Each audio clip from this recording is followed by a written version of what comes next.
Hola chicos, Biología 96.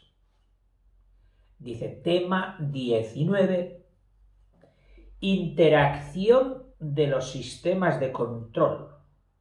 Dos puntos. Homeostasis. Oh, se queda uno alucinando después de leer este título. Muchas veces lees un título de estos incomprensibles, altisonantes, con vocablos nuevos para ti y dices, bueno, aunque no lo entiendas, sigo, porque ¿cómo me va a explicar a continuación de qué va a hablar? Ya lo entenderé. Bueno, no es mala opción. Ahora, yo creo que es mejor la otra opción, la de decir que no entiendo este título, pues lo voy a entender. Voy a pararme un poquito, voy a reflexionar, voy a buscar el significado de alguna palabra hasta que lo entienda. ¿Por qué? Porque si logra entenderlo, me va a dejar ya predispuesto el camino algo más iluminado, ¿eh? Tendré alguna linterna más para empezar a discurrir por el texto que viene a continuación. Y es lo que yo quiero hacer con vosotros. Interacción. Interactuar es actuar entre, inter. Es decir, que yo actúo contigo y contigo y tú actúas con este y conmigo. Es decir, estamos actuando, pero dependiendo unos de otros, según lo que tú hagas, este hará y yo haré. Eso es interactuar. Muy bien. Pero aquí no somos ni tú, ni yo, ni él. ¿Quiénes interactúan? Son los sistemas de control. Dios mío. Y cuando dice sistemas de control, ¿a dónde se nos va la mente? Pues se nos va la mente a cámaras, a radares, a sensores.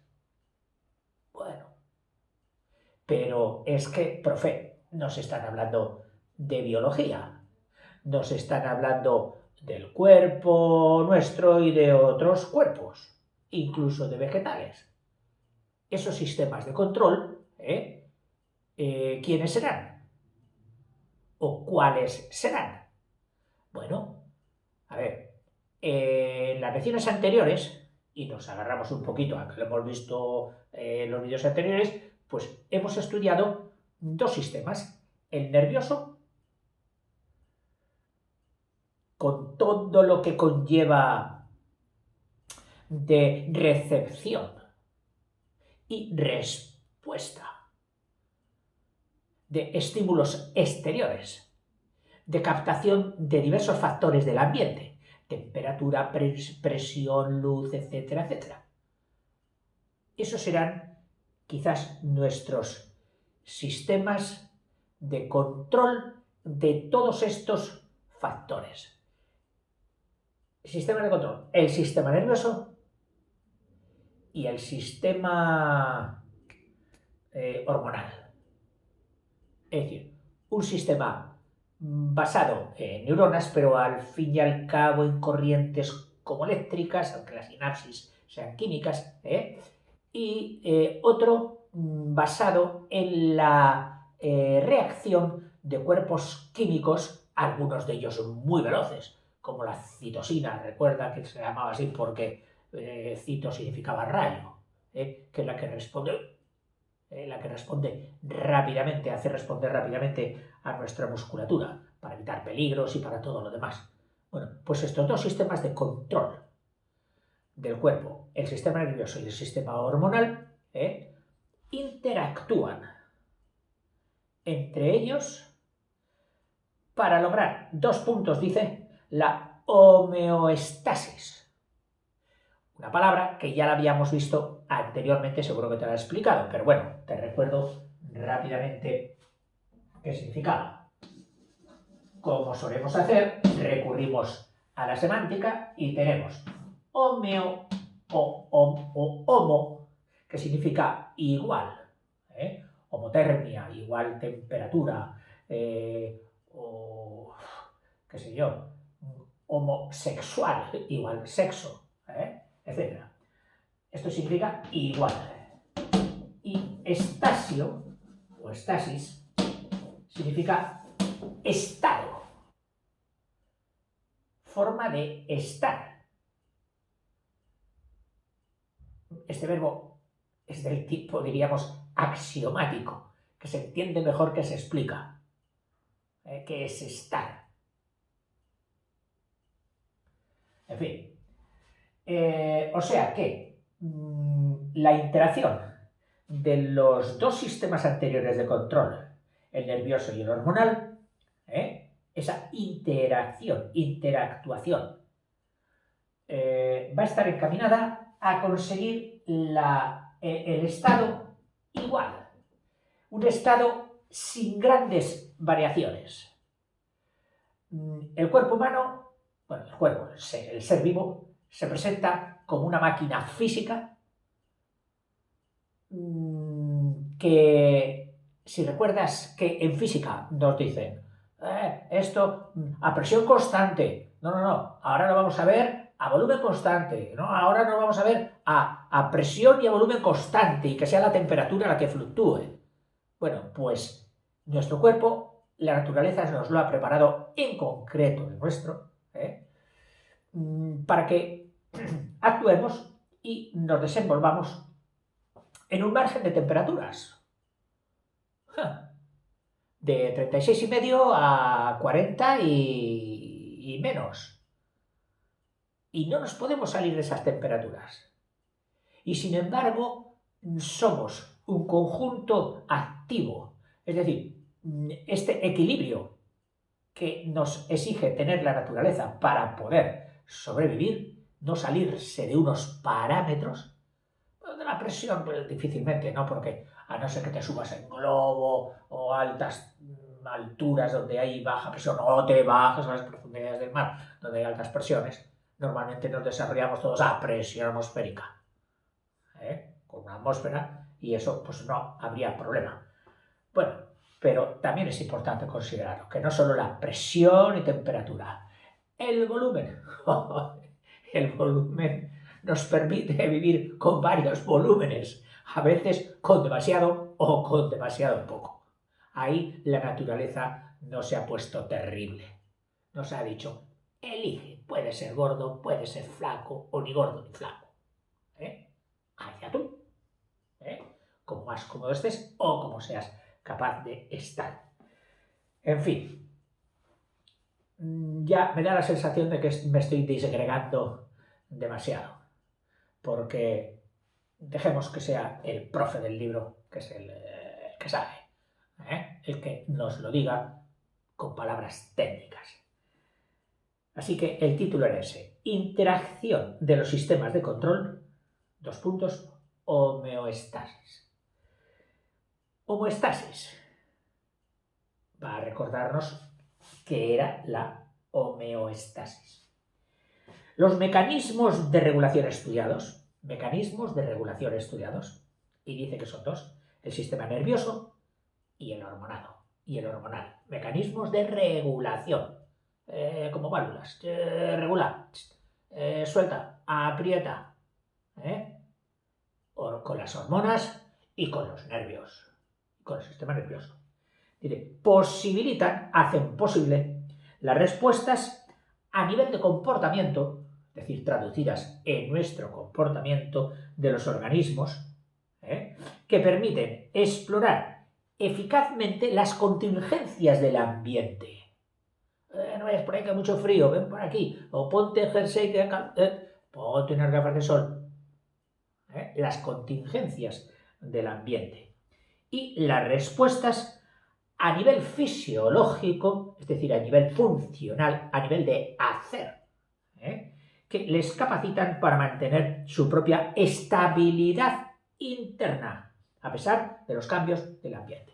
Bueno, dicho de otra manera, o gráficamente, con muñequitos y con gráficos, la naturaleza nos ha dicho: tú eres una máquina,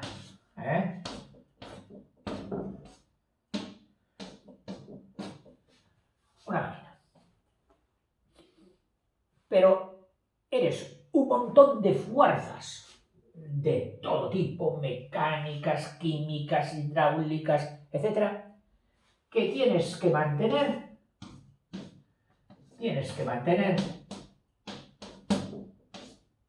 un equilibrio. Como no mantengas el equilibrio, como te pases de azúcar, como te pases de sal, como te pases de presión, como te pases de grasas, bueno, ya la estás liando. La estás liando. Tu cuerpo tiene que estar homeo, igual. Estasis, estado. El mantenimiento de la constancia. Mantener constantemente del medio interno de los organismos se le llama homeostasis. Igual, estado. Nada de excesos, ni de defectos. Ni por un lado, ni por el otro. La naturaleza nos manda a ser equilibrados. De pensamiento, mejor también. Lo que pasa es que eso ya es más difícil. Pero lo que sí nos tiene muy claro y muy redicho, que tenemos que estar equilibrados fisiológicamente. Mantener nuestra homeostasis. El ser vivo puede considerarse como un estado en equilibrio dinámico. Mirad, esta piedra colocada aquí, pues sí, tiene un peso. La Tierra hace otra fuerza de anulación de este peso, y entonces se anula fuerza con fuerza. La Tierra ofrece una resistencia. Si el suelo la ofrece, ahora si son arenas movedizas no, pues se va para abajo. Si es agua tampoco, se va para abajo. Pero cuando la Tierra mantiene, en la mayoría de los casos, una piedra en el campo, mantiene la piedra en su sitio, es porque sus niveles están, sus fuerzas están anuladas. Bueno, este equilibrio, podríamos decir, sí, actúan fuerzas son las dinas, las dinamos, fuerza. Podríamos decir un equilibrio estático. Aunque algunos dirían, no, profe, también es dinámico, que actúan fuerzas. Vale. Pero si tenemos, señor, una figura aquí encima de una mesa, en equilibrio inestable, y entonces le calzamos con unos vientos, unos cordeles, que tiran de distintas partes para mantenerlo en equilibrio. Luego esto se va a mover. Imagínate que es una estatua que va montada en un publicitario, en un coche. Bueno, pues este equilibrio que va a ser difícil de mantener y que va a depender de muchísimas fuerzas. Fuerzas no solo ya de su estructura, sino también de todas las operaciones que tiene.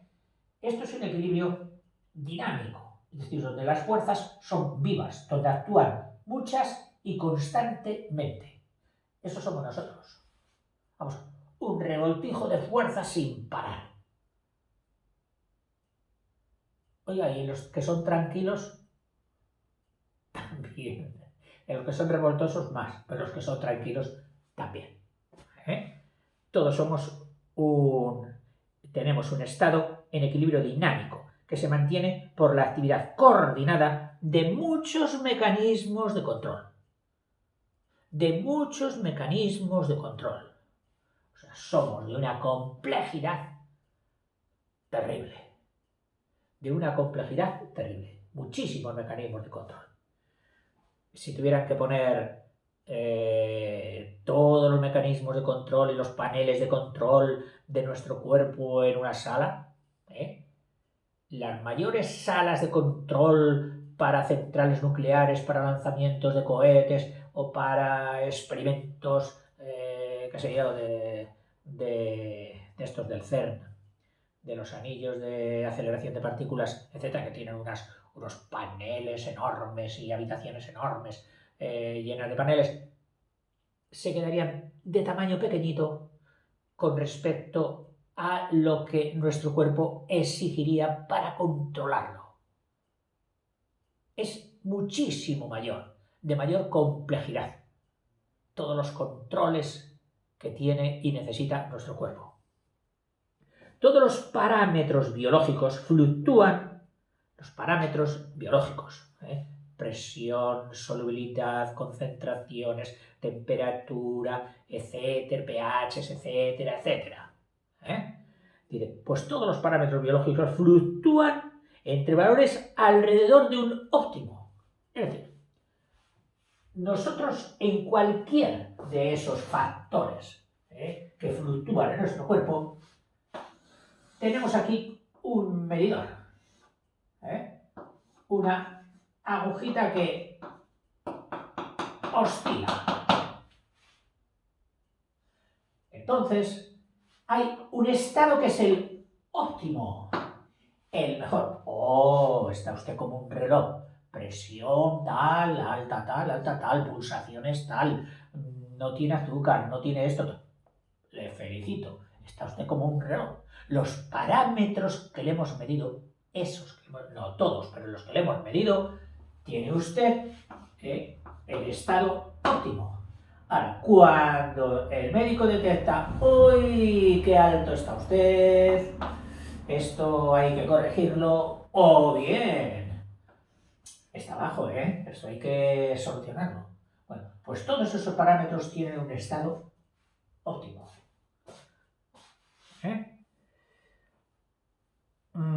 Estas fluctuaciones son reguladas por mecanismos homeostáticos. O sea, habrá mecanismos que tiendan a igualar.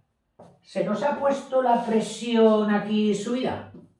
Pues habrá otra media docena de relojes de otros factores que están actuando. ¿Se te ha subido la presión? Este otro factor se habrá bajado para controlar esto. Y este otro de la secreción hormonal tal habrá subido. Y este otro estará abajo porque, es decir, hay una interdependencia enorme.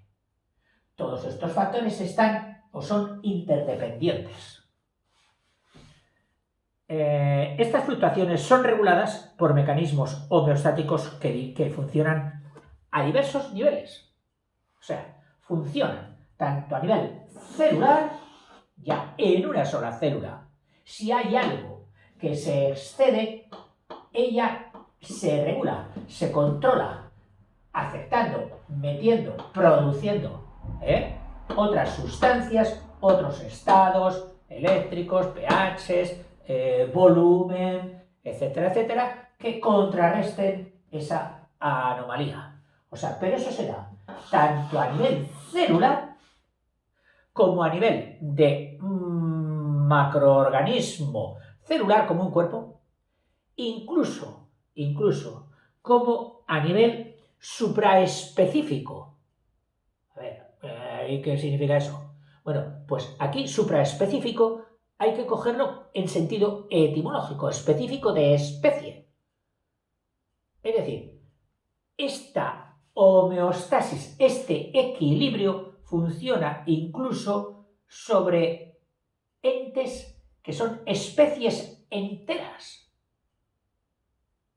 El equilibrio de los ecosistemas, donde el exceso de un individuo dentro de ese ecosistema puede conllevar graves consecuencias para todo el equilibrio del ecosistema. Entonces el ecosistema se autodefiende para eliminar, para controlar este hiperdesarrollo de esta especie. Se fomenta este otro o de sus depredadores o de microorganismos que les afecten y les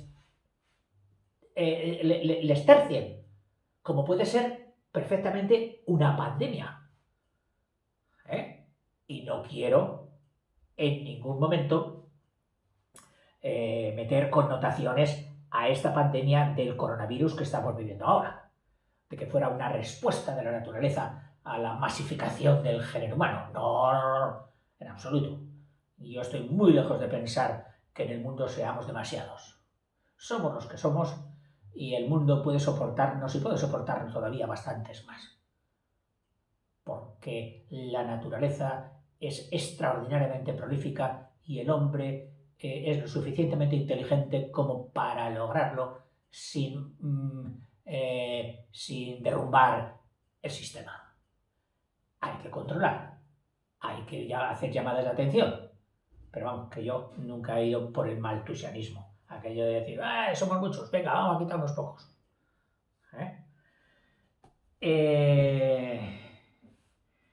Ejemplo ya clásico y sencillo de mecanismo homeostático, dice, es el termostato.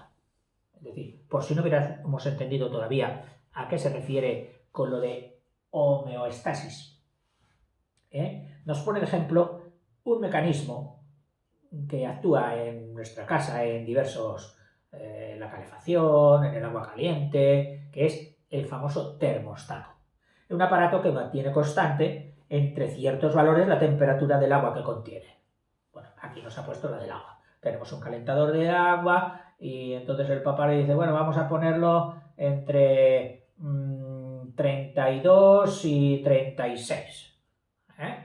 Es decir, que cuando esté a 32 ya se encienda y caliente, caliente, caliente, y que cuando llegue a 36, ¡pling!, se interrumpen las resistencias y ya se mantiene a 36 si lo hemos provisto de unos buenos aislamientos. Lógicamente, nunca son perfectos, irá decreciendo la temperatura. Y para que cuando te duches no la veas fría o dispongas de más agua templada porque esa caliente, tú luego la regulas con fría y obtienes más templada para ducharte. Y si eres además una persona ya racional, no irracional, de las que se ponen o nos poníamos debajo del agua, ¡ay, qué calentito se está aquí! ¡Pero qué bien! Y tu mamá y tu papá en la puerta del cuarto de baño. ¡Oye, que llevas mucho tiempo! Y tú, ¡ay, qué a gusto se está aquí! No, no puede ser. Una ducha es para limpiarse. No para... Y luego el agua caliente cuesta dinero. El calentar la energía que llega a nuestra casa no la cobran. ¿Quiénes? Las compañías que la fabrican. Bueno, y explica ahora aquí un poquito rápidamente, voy a ir yo. Dice, supongamos que se regula para que se establezca contacto, es decir, para que pase la corriente eléctrica a los 36 grados centígrados y que se interrumpa a los 38. Mira, aquí el intervalo que ha cogido ha sido de 36 a 38, yo había cogido de 32 a 36. Bueno, cuando la temperatura desciende por debajo de 36, que es la mínima que él ha marcado, se dispara un resorte, que suelen ser unas chapitas de una, ¿cómo se dice?, dilatación muy sensible, que van sometidas a una fuerza, de forma que cuando ese pequeñito movimiento de dilatación lucha contra la fuerza que la mantiene, se comba, y al combarse toca a otro contacto que está sobre él y establece el contacto. Esos son los que yo he visto. Seguramente que hay otro tipo de relés, que suelen llamarse también así, que saltan con la temperatura. Con lo que se establece la conexión. Se calienta la resistencia eléctrica al paso de la corriente y la temperatura del agua pues ascenderá. Cuando la temperatura llega a los 38, la corriente se interrumpe y la temperatura irá descendiendo hasta los 36 y así sucesivamente. Incluso el mecanismo homeostático más sencillo de los seres vivos es mucho más complejo que el termostato. Es decir, si hubiera en el cuerpo, que los hay, mecanismos termostáticos, el más sencillo de todos, es muchísimo más complejo que ese que tiene un calentador, que tiene una estufa, que tiene una caldera eléctrica, etc. Nuestro cuerpo es muchísimo más complicado. Fíjate cómo reaccionamos al frío en cuanto empieza por ponerse los pelos, el vello, te sale carne de gallina, con lo que logra que el pelo como se erice. Oiga, ¿eso es un mecanismo termostático? Sí, ya lo estudiaremos. La carne de gallina. Otro mecanismo termostático, el estornudo. También es un mecanismo termostático. Ya lo estudiaremos. En este tema vamos a estudiar un aspecto de la homeostasis, que es el mantenimiento de la constancia química del medio interno. O sea, constancia o igualdad química. Constancia es de que sea constante. Química.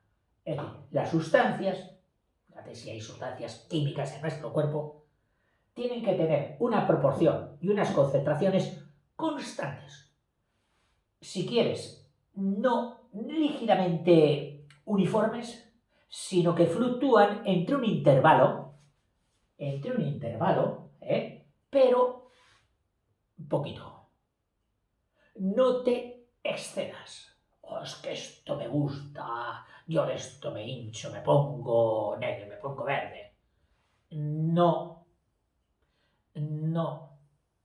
Eso, yo no quiero eso. Voy a comer eso. Ojito, porque eso que estás rechazando, seguramente que es lo que te va a nivelar este otro factor. Y tú lo estás desechando, lo estás descartando. O sea que hay que tener cuidadito. El mantenimiento de la constancia química del medio interno, principalmente por medio de la excreción. Por medio de la excreción.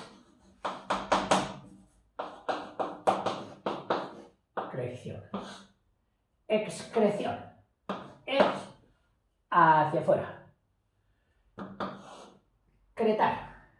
Bueno, vamos a ver, nada, ya 10 líneas sobre la excreción y acabo. Dice, la excreción se refiere a la eliminación de sustancias procedentes del metabolismo de las células. Ojo, lo que la célula eche hacia afuera ya, ella primero recibió. Ha funcionado, ha vivido, ha hecho múltiples reacciones químicas y hay algo que le sobra. Esto, lo que echa hacia afuera, es el principio de la excreción. Y deben ser estas sustancias que excreta, que tira la célula, deben ser expulsadas al exterior. Fuera del cuerpo, fuera del cuerpo. Hay que echarlas fuera del cuerpo. Eso es la excreción, así, a grosso modo. No hay que confundirla, ojito ahora, no hay que confundirla con la defecación. No es lo mismo excretar que defecar. Dice, la defecación o eliminación de desechos sin digerir, que esos son las feces, las heces, FH, las heces. Son alimentos sin digerir. Nosotros tenemos un tubo, el tubo digestivo. Bueno, pues este tubo que empieza en la boca y que va pasando por nuestro organismo hasta acabar en el ano, a efectos de estos vocablos, este tubo no lo consideran como si fuera del cuerpo. O sea, esto es cuerpo, sí. Esto no cuerpo. Esto es un tubo que pasa por el cuerpo. Oiga, pero es del cuerpo. Sí, pero vamos, que como si no lo fuera. Es como un tubo que atraviesa nuestra casa y dijéramos, este tubo es la casa. Hombre, sí que es casa. Bueno, pues aquí consideran que este tubo, por aquí meteremos sustancias. Estas sustancias las vamos a masticar, las vamos a unir con secreciones de todo tipo, en la saliva, en el esófago, en el estómago. Tendrá ensanchamientos, este tubo, tendrá estrechamientos, tendrá enrollamientos en el intestino grueso, tendrá vellosidades. Y mientras tanto, este tubo va recibiendo del cuerpo sustancias, como puede ser la bilis, como pueden ser los jugos gástricos, como pueden ser los jugos intestinales, etc. Y al mismo tiempo el cuerpo irá absorbiendo, como aquí las vellosidades intestinales, o chupando agua, como hace en el intestino grueso. Pero no deja de ser el tubo. Y todo lo que pase por aquí y no haya sido útil, se defeca. Pero eso no es excretar. Para que haya excreción, todo lo que de este tubo salió y comunicó al cuerpo y llegó a la señora célula, cuando la célula ha comido, se siente a gusto y dice, bueno, llegó la hora de sacar la basura y saca sus bolsitas de basura, entonces esas sustancias sí son excreción. Y estas sustancias hay que echarlas fuera del cuerpo, pero no por el ano. Por el ano solo es lo del tubo. Todo el resto del cuerpo, todas las células del cuerpo, cuando excretan, tendremos que montarles unos sistemas excretores diferentes del tubo digestivo. Vale, tampoco hay que confundir la excreción ni con la defecación ni con la secreción, cuyo verbo sería el segregar. Cuando la cápsula suprarrenal de nuestro riñón excreta la famosa adrenalina, está segregando. He dicho excreta, no, perdón. Segrega. No puedo emplear la palabra excreta, profe. Emplee la palabra que es segrega. Esto sería una secreción. Secreción. Secretar no lleva CTLT, por lo tanto es como una C. Una secreción. Que no tiene que ver ni con excreción ni con defecación. Bien, dice la defecación, defecar, el hacer caca, no implica gasto de energía, en tanto que la excreción, a través, ya vamos a decírtelo claramente, de la orina, del sudor, etc., sí que implica energía, gasto de energía. O sea, considera que hacer caca no considera gasto de energía. Mientras que excretar sí y segregar también. Estas dos, la excreción y la secreción, tienen consumo energético mucho mayor que la defecación, que lo considera prácticamente despreciable. En el hombre, por tanto, realizan la función excretora no solo los riñones, y ahora ya va a hablar de los aparatos excretores, que van a ser fundamentalmente riñones, glándulas sudoríparas,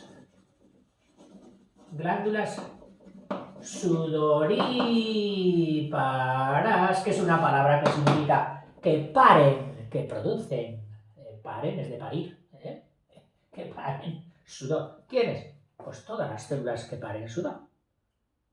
Oiga, es que yo sudo por todas las células del cuerpo. Pues porque tienes glándulas sudoríparas. Y esas hacen la función excretora. Esas tiran las sustancias que han salido de la célula. Sí, señor. Sí, señor. Y el conjunto de toda la excreción realizada por la piel humana puede ser tan importante en casos como la hecha por las dos grandes fábricas excretoras que son los riñones. La piel. Por eso la piel es importante conservarla siempre a punto, con la humedad constante, limpia, etcétera, y a temperaturas que no le perjudiquen. Y también los pulmones, o sea, riñones, glándulas sudoríparas, pulmones, pero los pulmones que echan. Esto que echamos pertenece a la excreción. Cuando estamos haciendo así, ¿estamos excretando? Sí. ¿Y qué es lo que echamos? El famoso CO2. El oxígeno que metimos al inspirar llega después de un periplo bastante complicadillo y largo a cada célula, transportado por los glóbulos rojos. Allí lo suelta el oxígeno.